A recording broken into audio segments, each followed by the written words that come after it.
Bien, ahí creo que pueden ver, ¿no?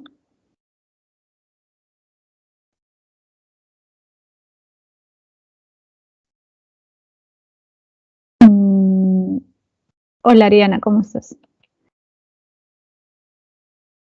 Bien, chicos, ya, vamos a comenzar. Hoy día tenemos que ver la segunda parte de estética. Y vamos a ver al final algunas cuestiones más de estética, de filosofía del arte. Sí, vamos a continuar un poco con eso. Pero la primera parte la vamos a dedicar a ver movimientos del arte contemporáneo, ¿ya? A ver, en primer lugar, los movimientos artísticos que vamos a ver el día de hoy son básicamente los que se desarrollaron a finales del siglo XIX y en el siglo XX, ¿ya? Lo que vamos a ver básicamente es pintura, o vamos a ver algunos ejemplos de obras pictóricas, ¿ya? Aunque vamos a también mencionar algunos otras manifestaciones artísticas, ¿sí? Pero en el ámbito de la pintura, digamos, es más didáctico porque es más fácil ver las diferencias, ¿ya? Por eso hemos básicamente decidido poner ejemplos en el ámbito de la pintura. Ahora, como te decía, estos movimientos artísticos se desarrollaron a finales del siglo XIX e inicios del siglo XX, hasta mediados del siglo XX más o menos. Y como dice ahí, prevalece el espíritu vanguardista. ¿Qué quiere decir eso? Que estos movimientos van a buscar estar a la vanguardia, es decir, ser innovadores, van a recurrir mucho a la experimentación artística, ¿sí? Entonces van a experimentar con nuevas técnicas, nuevos colores, nuevas formas de hacer arte, nuevos conceptos, nuevas formas de dibujo también, ¿ya? ¿Y esto a qué se debe?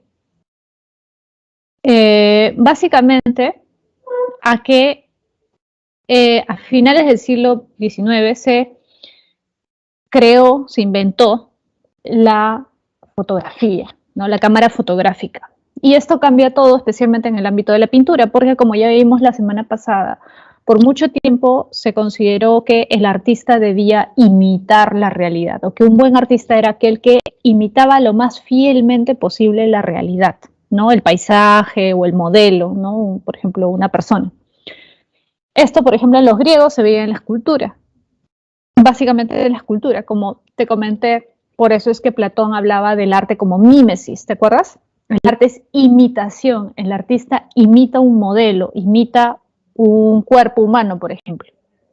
Y se dice que un artista es bueno en la medida que se asemeja más su obra al modelo original. Esto en el ámbito de la pintura pierde sentido cuando aparece la cámara fotográfica, es decir, los mismos artistas se van a cuestionar su capacidad como artistas. Somos artistas porque copiamos la realidad, porque imitamos la realidad lo más fielmente posible, pero ahora que hay una cámara, un aparato que puede hacer eso, ¿qué sentido tiene seguir intentando asemejar nuestra obra a la realidad si ya lo puede hacer un aparato y mejor que nosotros? Entonces, a raíz de esto van a comenzar a darse experimentaciones en el ámbito, sobre todo, repito, de la pintura, ¿no? Que era el arte más cercano, pues, a la fotografía, ¿no? Y es por eso que aparecen nuevas técnicas como la que desarrolla Monet. Claude Monet, como ves en la pintura de arriba, pinta esta obra titulada Impresión del Sol Naciente, y es este título de esta obra la que le da precisamente nombre a esta corriente, a este movimiento artístico, el impresionismo. Impresionismo porque viene de esta obra, Impresión del Sol Naciente, porque es la primera obra contemporánea en sentido estricto, en el ámbito de la pintura, ¿ya? No, antes de Monet nadie había pintado así. Antes se seguía un canon más clásico, ¿no? Digamos, el canon renacentista, o parecido a cómo pintaban los renacentistas, ¿no? Que trataban de imitar los paisajes o las figuras humanas de manera muy exacta, ¿no? En este caso, Monet va a experimentar. Si te das cuenta, sus pinceladas se notan. Eso era considerado un defecto en la pintura anterior. el buen pintor era aquel que sabía disimular sus pinceladas, que sabía esconder el trazo, que se consideraba que un buen artista no debía dejar rastro de su pincel en la obra. Pero si te das cuenta acá, las pinceladas son marcadas, son duras, son evidentes. Y esto era algo que Monet no se preocupaba por ocultar, más bien lo mostraba de manera natural, sobre todo, ¿por qué? Porque estos impresionistas buscaban retratar el instante, ¿sí? Representar el momento presente lo más cercanamente posible. Y por eso es que, por ejemplo, lo que les atraía mucho a ellos era el color y la luz. ¿Sí? Eran pintores que estudiaban mucho el color y la luz, por eso te puedes fijar en esa obra que hay distintos colores, ¿no? Está el negro, pero también está el celeste, el naranja, el azul, el violeta también está ahí, aunque no parece tan obvio. Sí, porque todos estos colores son colores que se relacionan o que están presentes en un amanecer o en un atardecer, ¿no? Por eso se llama impresión del sol naciente, en este caso es del amanecer. Muchas pinturas impresionistas son de estos momentos de la tarde o de la mañana donde digamos, aparecen distintos colores, ¿no? Y evidentemente para representar ese instante donde se comienzan a dar una serie de colores, el artista no puede demorarse mucho en pintar, ¿no? Estos artistas se tardaban una hora cuando mucho, o a veces hasta minutos en pintar sus obras. Por eso es que los trazos se notan, es decir, no se preocupaban tanto porque el trazo fuera fino o esconderlo, sino más bien por reflejar los colores de ese momento, de ese instante.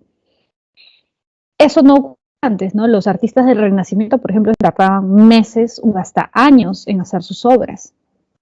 Y los artistas del Renacimiento, los artistas clásicos, estaban casi siempre recluidos en un estudio, ¿no? En un taller donde realizaban sus obras. En cambio, los impresionistas salen a la calle, van a los puertos, ¿no? Van a los bares también, a los cafés, a los restaurantes, porque les interesa mostrar la vida cotidiana de la gente. Por ejemplo, en este caso, las embarcaciones, ¿no? El exterior, digamos, la naturaleza, pero en un sentido exterior, y la vida cotidiana, ¿no? Y es por esto que muchas de las obras, repito, son así, ¿no? Pareciera que están mal pintadas, pero es por el apuro, ¿no? La velocidad con la que pintan. Y en el caso de otras pinturas, como la de abajo, que es un poquito más elaborada, digamos, desde cierto punto de vista, ¿no? Tiene más detalles y todo esto. De todas formas, es una pintura que requería que el artista saliera a la calle, ¿no? Fuera, repito, a los cafés, a los bares, a los restaurantes, porque eso les interesaba a ellos, mostrar la vida cotidiana de las personas, ¿sí? Bien, vamos a... y el impresionismo, por último, es una corriente artística que básicamente se desarrolla en Francia. Nace en Francia y la mayoría de sus representantes son franceses, ¿ya?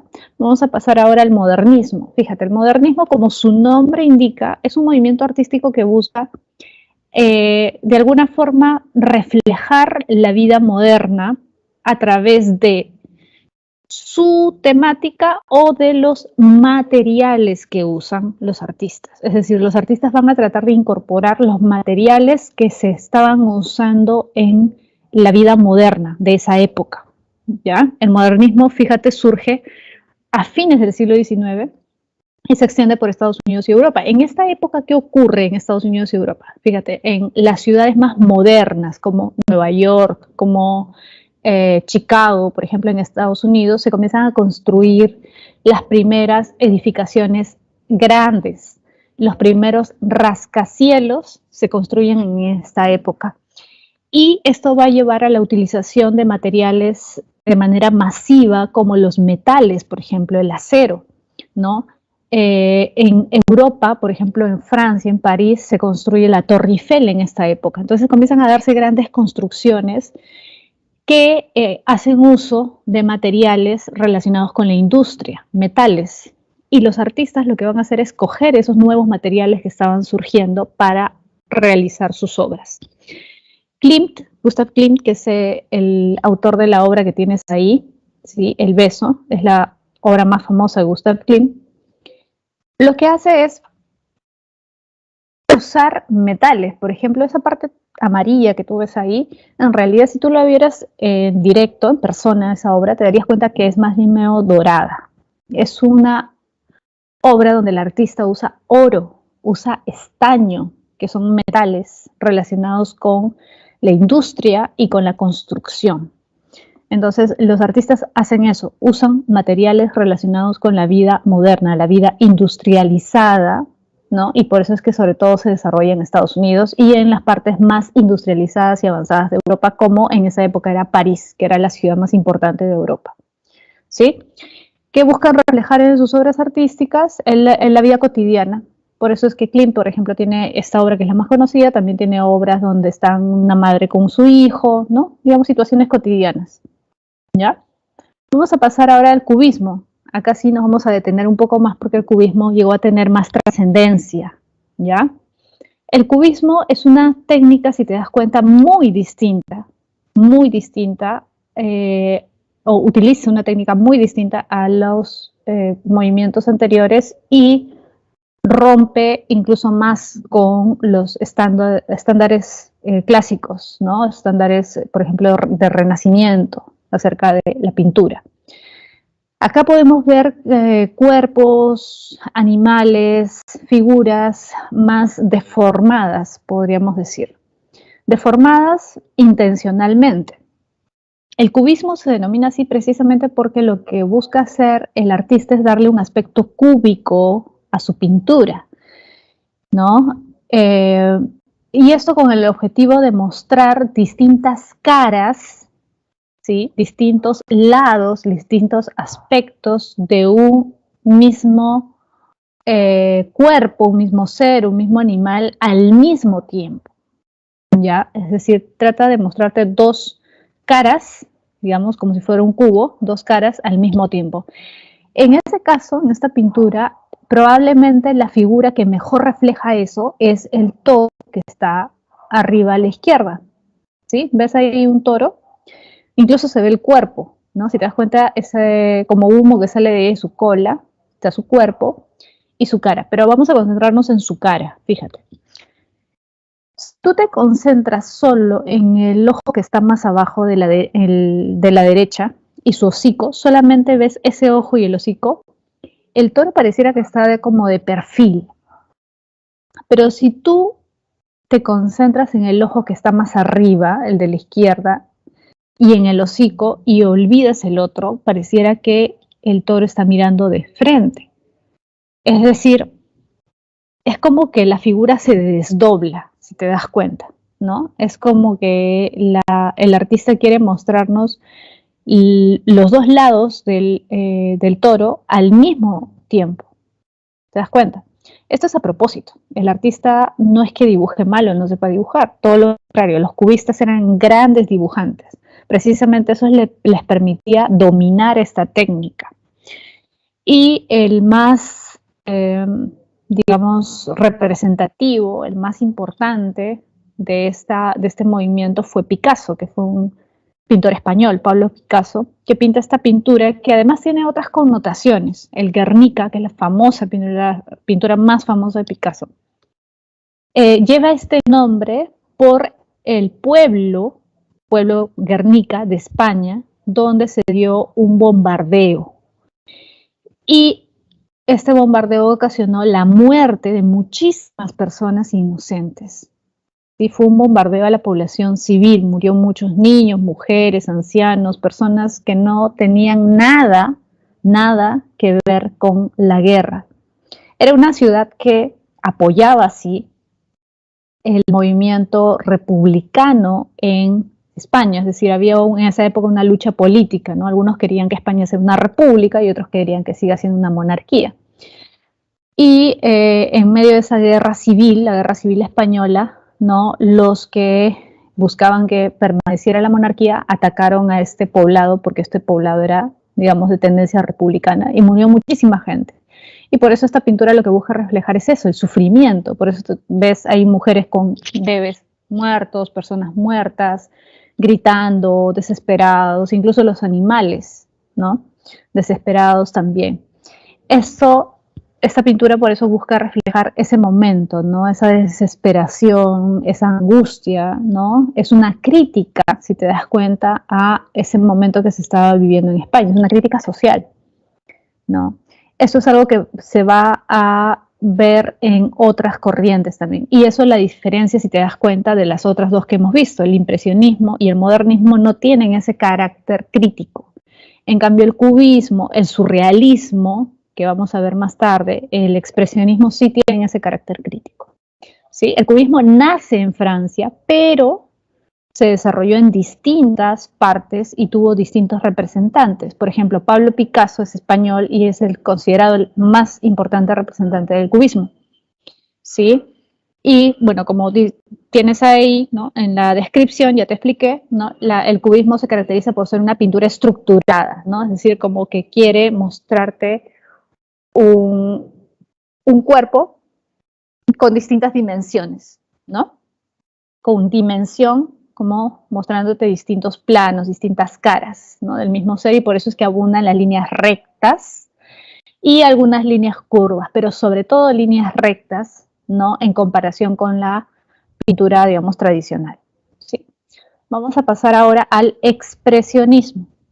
Fíjate, el expresionismo fue una corriente artística, un movimiento que surge en Alemania a inicios del siglo XX y que refleja la angustia, la falta de sentido de la vida, ¿no? El dolor del ser humano. Y por eso es que el expresionismo lo que busca es reflejar la vida interior del artista, expresar lo que el artista lleva en su interior, sus emociones, sus sentimientos.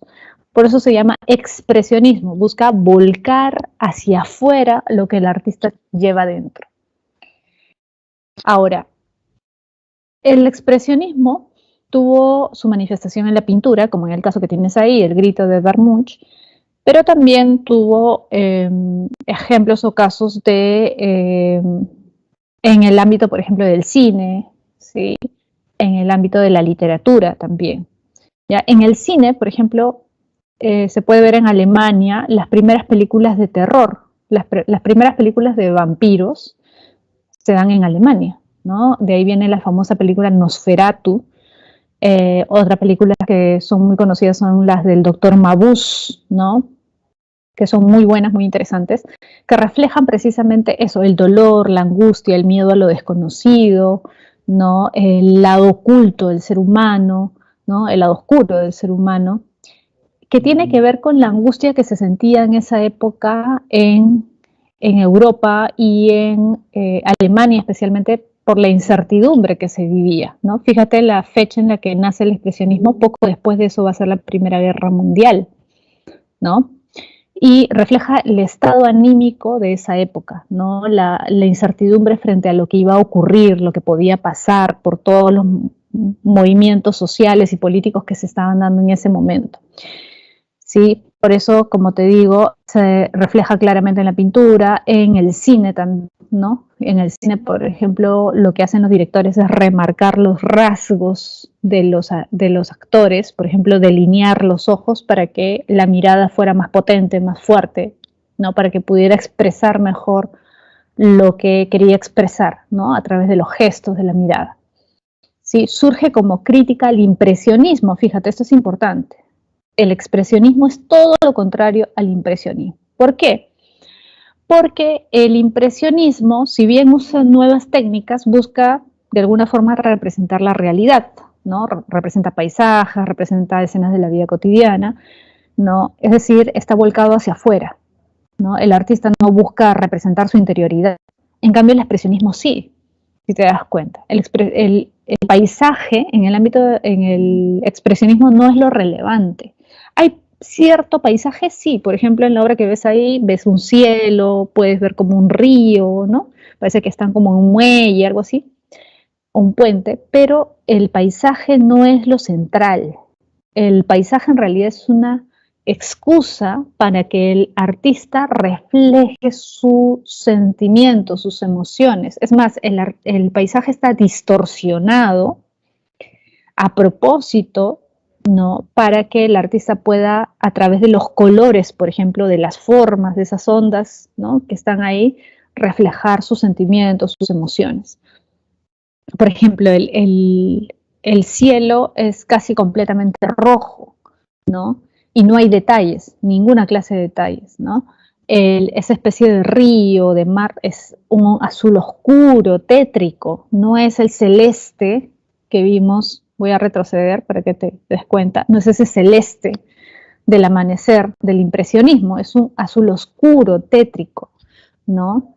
El personaje principal que está ahí cogiéndose la cabeza, si te das cuenta, no es una persona normal, entre comillas, ¿no? Es decir, la representación no es de una persona común y corriente, ¿no? Es más, parece un fantasma, ¿no? Un ser fantasmagórico, extraño, ¿no? Porque lo importante no son los detalles, no es que parezca una persona, sino más bien mostrar la emoción, los sentimientos, la angustia, el dolor que siente este personaje. ¿Te das cuenta? Por lo tanto, el artista lo que está tratando es mostrar sus emociones a través de la pintura. Está por eso remarcando los sentimientos, ¿no? Sus sentimientos a través del uso de ciertos colores fuertes. Los expresionistas siempre usan colores fuertes, azules muy fuertes, rojos muy fuertes, verdes muy fuertes, ¿no? Y por eso muestra la naturaleza de manera subjetiva, fíjate ahí. No busca representar la naturaleza como ella es, como los impresionistas que sí trataban de captar el color del amanecer, por ejemplo acá, ¿no? Sí están tratando de captar el color, de manifestar el color. En este caso no, el artista lo que busca es mostrar de manera subjetiva la naturaleza, es decir, que la naturaleza refleje sus sentimientos, ¿no? O en todo caso que la naturaleza sea como ellos lo ven en ese momento de angustia, de dolor. No buscan mostrar la naturaleza como es la naturaleza, sino usar la naturaleza para mostrar lo que ellos sienten. ¿Te das cuenta? Bien, vamos a pasar ahora al surrealismo. El surrealismo nace en Francia, pero se desarrolló en muchos países, hubo también muchas manifestaciones artísticas. El surrealismo no solo se restringe a la pintura, pasa algo parecido con el expresionismo. El expresionismo ya te dije que se manifestó también en la literatura y en el cine. El surrealismo se manifiesta en la pintura, en el cine, en la literatura también, ¿sí? Nace en Francia, pero se difunde muchísimo por toda Europa y toma ideas del marxismo y del psicoanálisis. Fíjate, ¿eh?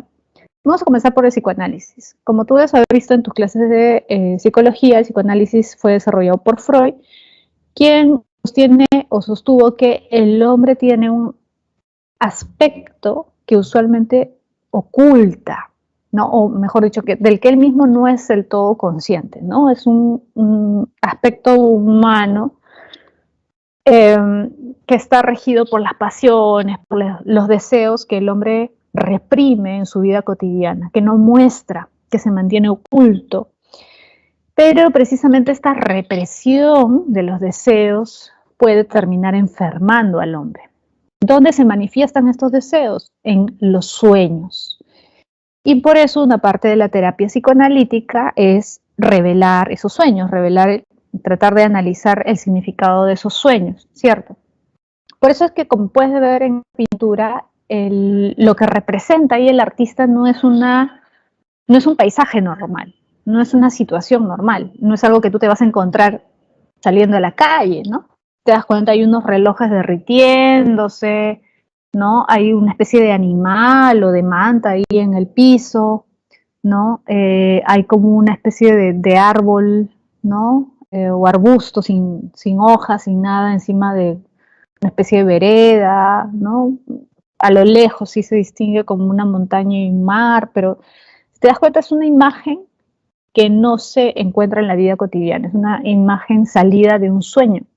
Salvador Dalí es el autor de esta pintura, La persistencia de la memoria, que es una de las más conocidas de él. Salvador Dalí fue un pintor español que buscaba eso, reflejar sus sueños. representar sus sueños. Él mismo cuenta en algunas entrevistas cómo a veces se despertaba y apenas se despertaba se le venía una imagen, ¿no? Es como que recordaba las imágenes que había estado soñando y lo que hacía era ponerse inmediatamente a pintar para tratar de captar esas imágenes y que no se olvidaran, ¿no? Entonces él creía que esas imágenes que él veía en sueños y que reflejaba a través de su pintura, de alguna forma revelaban algo de su interior, algo de sus deseos, de sus pasiones más ocultas, y por lo tanto era una especie de terapia el hecho de pintar, ¿no? Entonces los artistas lo que buscan a través de este tipo de arte es liberarse precisamente de esos deseos reprimidos que todos los hombres tenemos, todos los seres humanos guardan, ¿no?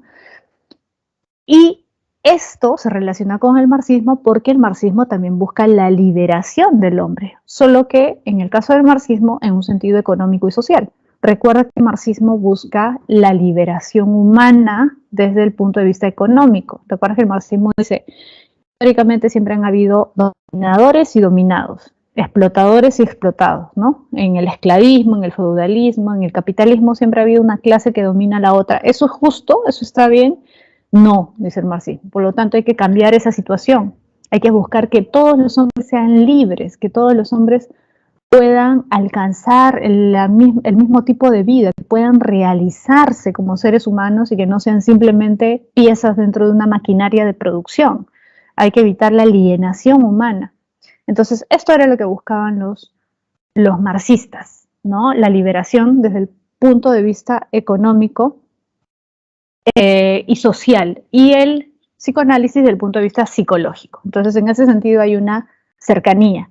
Por eso la mayoría de surrealistas, la mayoría eran marxistas, ¿sí? La mayoría, pero no todos. Por ejemplo, Dalí no era marxista, es más, era anticomunista, pero la mayoría de surrealistas sí fueron marxistas, ¿no? El surrealismo se desarrolló en muchísimos países. En el caso de Perú también tenemos los representantes surrealistas que tú debes conocer por tus clases de literatura, ¿no? Bien, vamos a pasar a el arte pop. Fíjate, el arte pop es un movimiento que se desarrolló a inicios de mediados del siglo XX, es decir, en 1950 en adelante, en Estados Unidos y en Gran Bretaña, ¿ya? En esos dos países fundamentalmente. Y no es casualidad. ¿Por qué? ¿Qué tienen en común estos dos países? Estos dos países tenían en común en que eran las dos grandes potencias económicas, ¿sí?, del mundo en ese momento. Eran las dos grandes potencias industrializadas de ese momento, ¿sí? Y eso se ve reflejado en la publicidad, por ejemplo, que comienza a desarrollarse, ¿no? En estos años es que se masifica el uso de la televisión.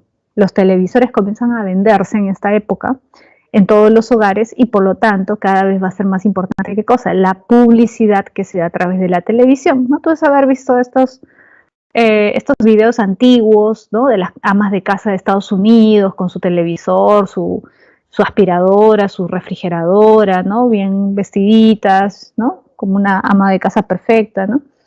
Esa época es, ¿no? Es esa época en la que los electrodomésticos están comenzando a masificarse y entre ellos la televisión y por lo tanto la publicidad va a comenzar a difundirse cada vez más. Entonces el arte pop lo que va a hacer es usar elementos publicitarios y recoger para ello símbolos populares, es decir, cosas que cualquier persona de a pie podía reconocer. ¿Esto qué implica? Implica que el arte pop rompe con la idea elitista del arte. El arte pop va en contra de todas aquellas corrientes artísticas que hemos visto que de alguna forma tienen un sustento intelectual, un sustento o una base, tratan de darle una connotación intelectual a su arte, ¿no? O que tratan de tener fundamentos filosóficos, psicológicos, ¿no? El arte pop rompe con eso, porque el arte pop se da cuenta de que todas estas manifestaciones artísticas que hemos visto antes, o todas estas corrientes, están dirigidas a un público muy exclusivo, una élite, mientras que el arte pop busca masificar su arte, es decir, busca que sus obras artísticas puedan ser atractivas, ¿no? Interesantes para cualquiera, ¿no? Y que además no sean difíciles de comprender, sino más bien que puedan interesarle a cualquier persona de a pie. Y por eso usan estos símbolos. Por ejemplo, las latas de sopa Campbell que tienes ahí arriba de Andy Warhol, ¿no? Estas latas de sopa Campbell, ¿qué son? Es una marca de sopas que se vendía en esa época. Es como, por ejemplo, en nuestro contexto, que alguien hiciera un afiche, porque eso es una especie de afiche, con las latas de leche Gloria, ¿no? En el Perú. ¿Quién no ha visto una lata de leche Gloria? ¿Quién no reconoce inmediatamente, si pasa por la calle, la figura, ¿no? El dibujo, la foto de una lata de leche Gloria? Todos, ¿no? Eso es exactamente lo que hace Andy Warhol. Usa un símbolo, ¿no? De una marca que todo el mundo consume y a partir de ese símbolo hace un afiche, ¿no? Algo que puede ser llamativo para cualquier persona, algo que puede jalar la mirada, el ojo de cualquier persona.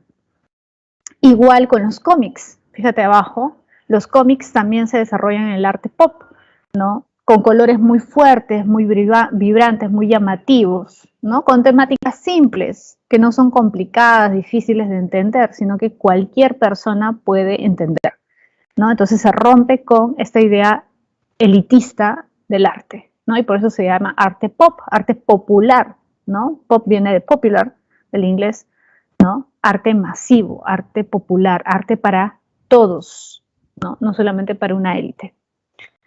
Bien, vamos a pasar ahora a las teorías sobre la belleza, ¿no? Acá tenemos algo que ya hemos estado conversando la semana pasada y cuando vimos axiología también, ¿te acuerdas? Esto de cómo valoramos las cosas desde un punto de vista subjetivo u objetivo, es decir, en el caso del arte y de la belleza, es decir, del ámbito estético, ¿lo bello es algo subjetivo u objetivo? ¿La belleza está en el objeto o en el sujeto? Es decir, ¿es relativo o no? ¿Te acuerdas? ¿No? Hay algunos que sostienen que la belleza es subjetiva, es decir, que la belleza se determina por el agrado o desagrado del sujeto, y evidentemente no a todos nos agrada lo mismo, ¿cierto? A algunos les agrada algunas cosas y otros no, ¿no?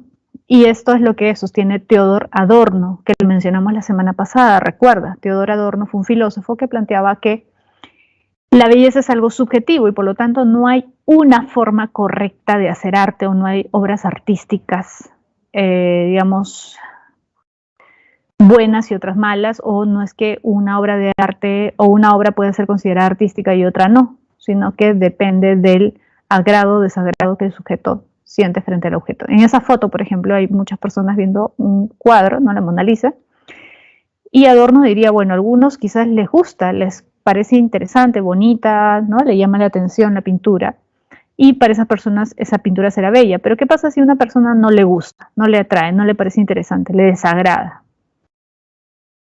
¿Podríamos decir que esa persona está equivocada? Theodor Adorno diría, no, simplemente a esa persona no le agrada y por lo tanto no ve belleza en esa obra. Para esa persona esa obra no es bella, ¿no? Y está bien, porque finalmente la belleza es subjetiva, ¿no? En cambio, los que dicen que la belleza es objetiva, ¿no? Los de la teoría objetivista son aquellos que consideran que el objeto es el que tiene ciertas características que el sujeto, es decir, el ser humano, simplemente capta, ¿no? Por ejemplo, la forma, la estructura, el color que atrae la mirada del sujeto, que capta esas cualidades que hacen que el sujeto se sienta atraído, afectado positivamente por esa obra, ¿no? Y el que plantea esto, por ejemplo, en el ámbito de la filosofía es Walter Benjamin, ¿no? Benjamin, que ya mencionamos la semana pasada también, recuerda, que era un filósofo marxista, ¿no?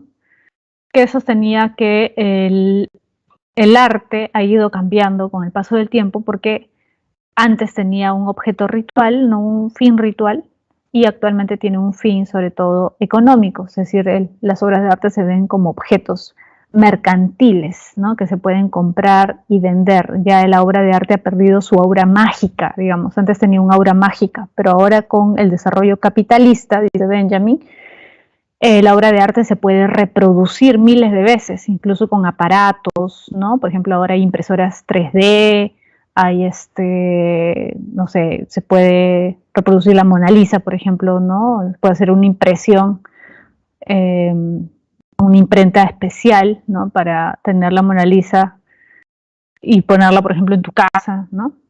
Entonces las obras actualmente son vistas como un fetiche, como una mercancía, como algo que quiero comprar, ¿no? Pero ese sentido no tenían antiguamente, no tenían antes un sentido más religioso, más místico, más mágico, ¿no? Eso es lo que dice Benjamin. Bien, vamos a pasar a el siguiente punto, que es la relación del arte con la sociedad. Y acá tenemos la relación del arte con la pedagogía, ¿no? Es decir, con la educación, el arte como signo de poder y riqueza, es decir, la relación del arte con la riqueza y el poder, y la relación del arte con la moral. Fíjate, el arte y la pedagogía.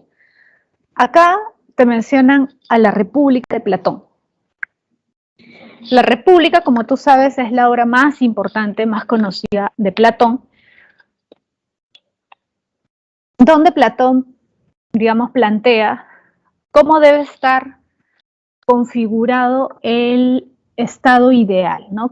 ¿Cuál es la mejor forma de gobierno? ¿Cómo debería estar organizado el Estado para que todo funcione bien, para que se alcance la justicia, para que se alcance el bien común? Y es por eso que Platón indaga acerca de distintos aspectos que tienen implicancias políticas, sociales. Y una de esas cosas es el arte, ¿no? Platón considera que la música tiene una función educadora. Es decir, que a través de la música el Estado, el gobernante puede educar las emociones, los sentimientos de las personas, ¿no? Y esta idea en realidad es una idea hasta de sentido común, ¿no? Por ejemplo, mucha gente está en contra del reggaetón, de la difusión del reggaetón, porque consideran que el reggaetón no enseña nada bueno, al contrario, te forma, o te deforma, mejor dicho, ¿no? Te forma negativamente, te hace ver a las personas como si fueran simplemente animales, ¿no? Resaltan demasiado el aspecto sensual. Esto es algo hasta cierto punto de sentido común, y Platón se da cuenta de eso, ¿no? La música puede tener un gran poder sobre el hombre. La música puede despertar lo mejor de ti, pero también lo peor de ti. Por eso el Estado tiene que tener mucho cuidado con el tipo de música que permite. En otras palabras, si es necesario, el Estado tiene que censurar cierto tipo de música. Tiene que vetar cierto tipo de música para evitar que esta música deforme o malforme a las personas, ¿no? La mala música, ¿no? La música negativa, es la que desencadena las pasiones más bajas del hombre. Por eso Platón también le prestaba mucha atención a la poesía, porque fíjate, ahí dice la relación al arte y la pedagogía, pero solamente te mencionan la música. La poesía también la critica Platón, pero no la poesía en general, sino la poesía que se difundía en su época, la poesía de Homero. Claro, Homero no era de su época, pero era el gran poeta, ¿no? Que se seguía estudiando, que se seguía repitiendo, que todos debían memorizar la Ilíada, la Odisea. Y para Platón era negativo. ¿Por qué? Porque si bien Platón reconoce la maestría de Homero, de que sus obras son bellas, el problema, dice Platón, o sea, son atractivas, son interesantes, ¿no? Son sugerentes. El problema, dice Platón, es que la formación que nos dan esas obras es mala. ¿Por qué? Porque lo que nos dicen esas obras es que los dioses son crueles, son egoístas, son malos, ¿no? Y sin embargo son los modelos que seguimos todos. Es decir, no es negativo, no es peligroso decir que los dioses son egoístas, son malos. No es negativo eso, si los dioses se supone que deben ser modelos. ¿Cómo se va a comportar un ser humano cualquiera si tiene como modelo un dios con esas características? O sea, si los dioses están llenos de vicios, ¿por qué yo como ser humano me tengo que esforzar en ser virtuoso? ¿Por qué tendría que esforzarme? Entonces te das cuenta, Platón se da cuenta de que eso es peligroso, ¿no? De que una poesía que enfatice los vicios de los dioses, ¿no? Los defectos de los dioses, puede terminar dando un mensaje distorsionado a las personas, ¿no? Que pueden, a raíz de eso, no esforzarse por ser virtuosas, sino más bien imitar a los dioses en sus vicios. ¿Sí? Por eso consideraba que había que tener mucho cuidado con el tipo de música, con el tipo de poesía que se permitía dentro de un Estado. Luego tenemos el arte como signo de poder y riqueza, es decir, el arte en realidad durante mucho tiempo y en varias épocas ha sido una prueba, un signo, ¿no?, de poder y de riqueza.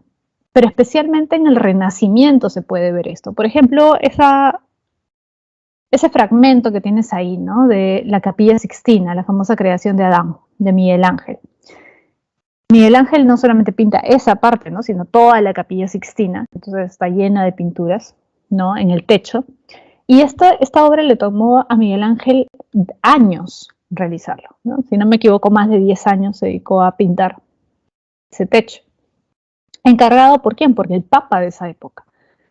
Entonces, los que podían contratar a los artistas y pagarles un sueldo, porque ellos les pagaban un sueldo, ¿no?, durante meses y años para que realizaran una obra, eran evidentemente muy pocos, ¿no? No cualquiera podía contratar un artista, y sobre todo un artista del nivel de Leonardo, de Miguel Ángel, porque ellos no cobraban poco, cobraban bien, ¿no? Entonces solamente era gente con mucho dinero la que podía adquirir estos servicios, ¿no?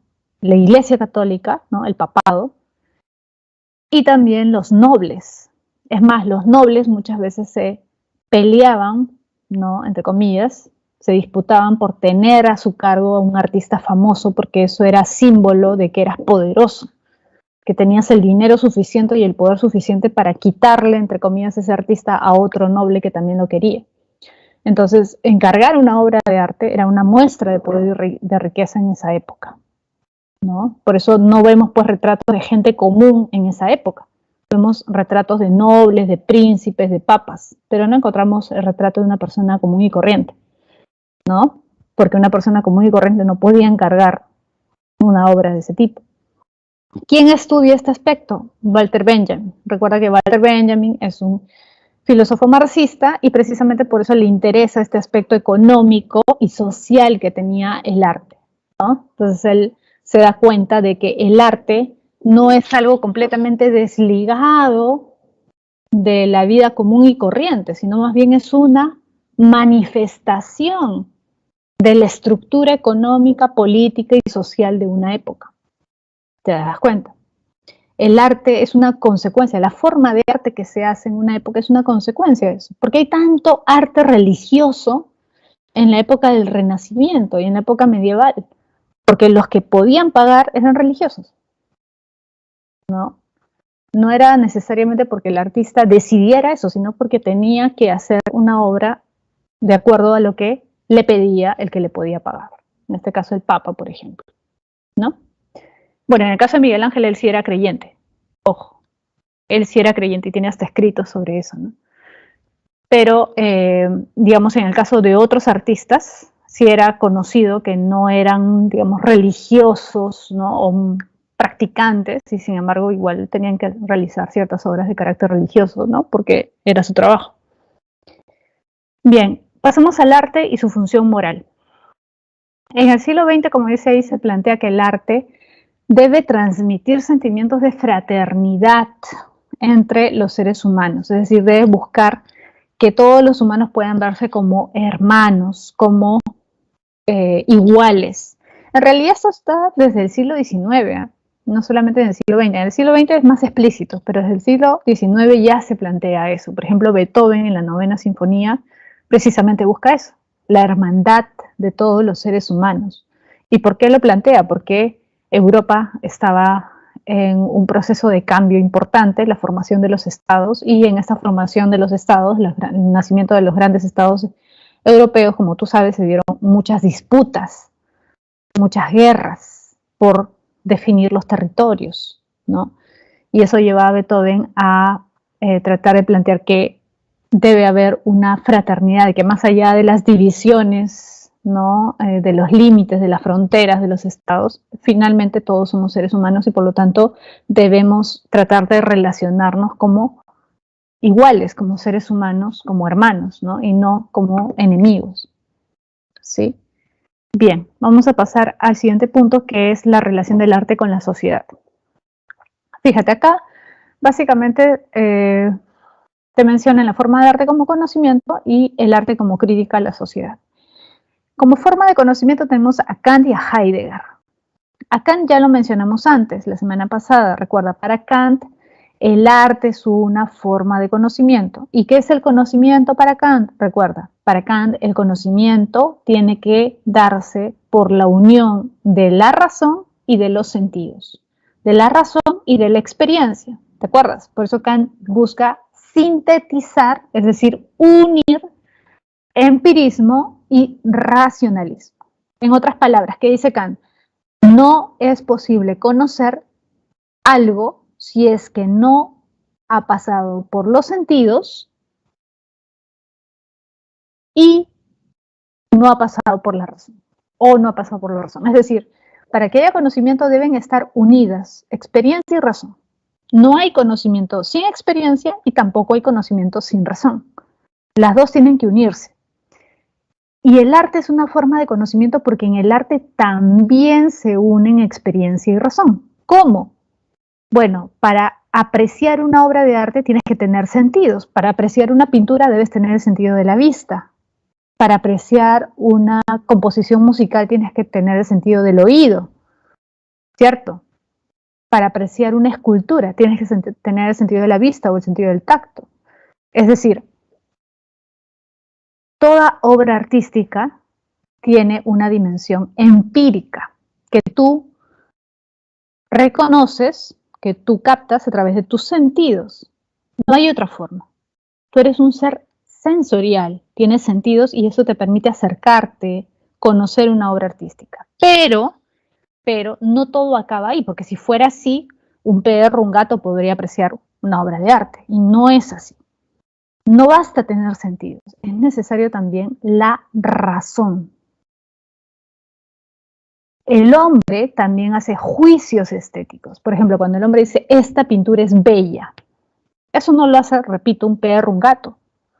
Los perros, los gatos no hacen juicios estéticos, el ser humano sí. ¿Y por qué el hombre puede hacer juicios estéticos? Porque tiene razón. Entonces la racionalidad es también importante.